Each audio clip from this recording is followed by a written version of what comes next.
I don't know if you know this, but there are a lot of board games and card games out there, and not everybody has the same taste.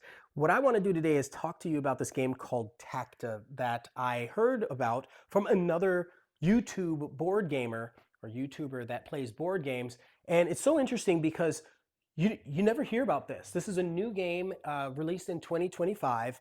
And you know what you hear about all the time is Flip 7. Before that, it was Phase 10. Before that, it was what Cards Against. There was Cards Against Humanity, Code Names, that kind of like those kinds of games. The Unstable Unicorns, all those.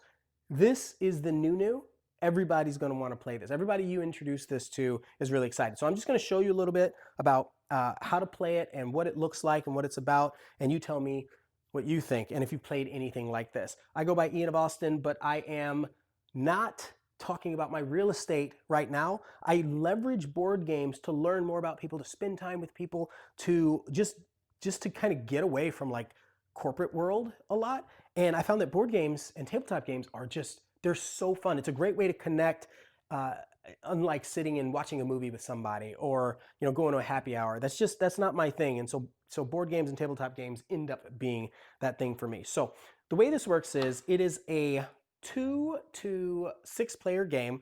Each player gets a different color combination of cards. And essentially all you're trying to do, all you're trying to do is in the game with the most dots exposed.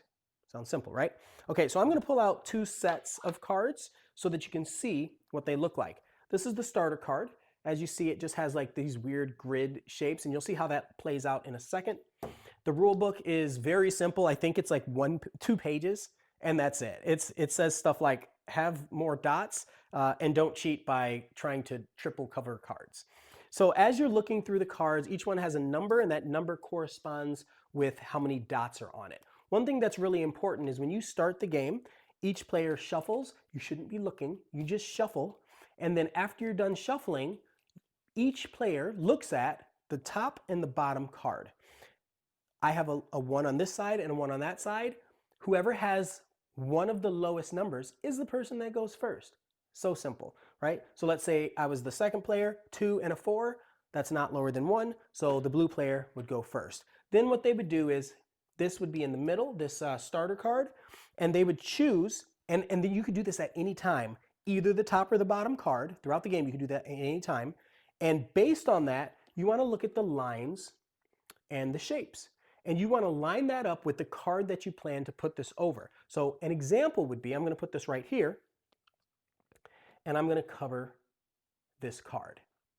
Okay, so like I said, I'm going to take this and cover that section. And you want these lines to line up, right? And so then the second player goes, and he or she, the second player can either, they look at either card, and they can either choose to put it on this same starter card or cover my card.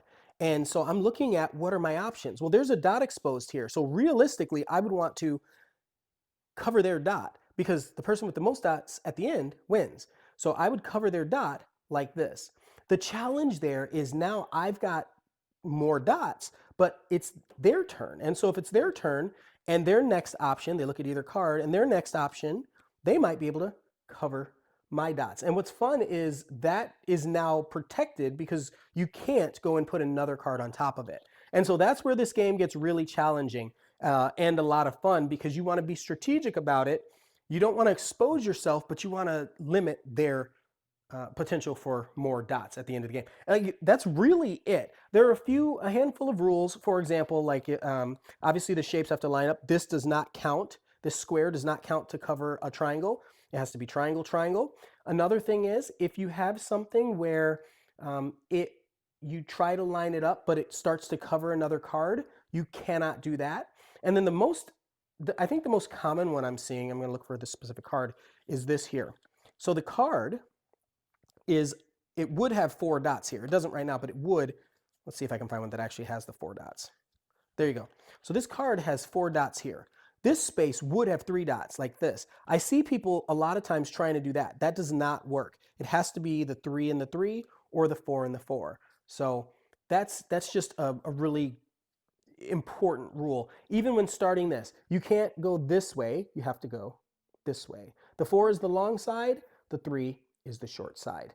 Okay, so that's really it for this game. You play until you can't go any further or you run out of cards. And your natural border is the edge of the table. And so if you get to the point where you're playing cards and now you've reached the edge of the table, that's it. You just can't go any further, right? Some people want to play where you can't even overlap the edge. Some people are like, as long as it doesn't fall off. I don't think it really matters, but it's fun to think of this as a natural border because then you're kind of stuck and you have to go a different direction. Now, let's say you don't have a place to place your card. That can happen. I think I've played this game 20 times and it might have happened once. If that happens, you're supposed to take your card and set it in a new open spot. That's what you're supposed to do. So like I said, it's a very rare occurrence, but it can happen. And when it does, that's what you're supposed to do with it. So yeah, that's how you play this game. It's called Tacta. Who made this game? I don't even know. Some dude named Jason Trimblaze. Jason, you did a fantastic job. It says the OP Games, I guess, is the publisher. This is so good. Great job with a simple game that almost anyone can play. I printed this, 3D printed this insert. I don't know the artist or the designer of this insert, but if you leave me a message on YouTube or wherever you're watching this, I will do my best to try to get it over to you. It's probably on Maker World or something like that. But I want to make sure to give that person credit too, because this 3D insert is phenomenal. Makes my life so much easier. So this is Tacta. Like I said, 2 to 6 players. I think that the age is 7+, and it says 20 minutes per game. We've played it much faster with, I think, 2 players and 3 players. So wonderful game, very inexpensive. I'll make sure to put a link for the game below. And if you like this kind of content, I appreciate you for watching. Please subscribe so that I can continue making more. And because it helps a whole lot. And I don't know what it is, but people don't like to subscribe when you ask them to subscribe. Anyway, I would love it if you subscribe, and I'll keep doing content like this. See you in the next video. Thank you so much.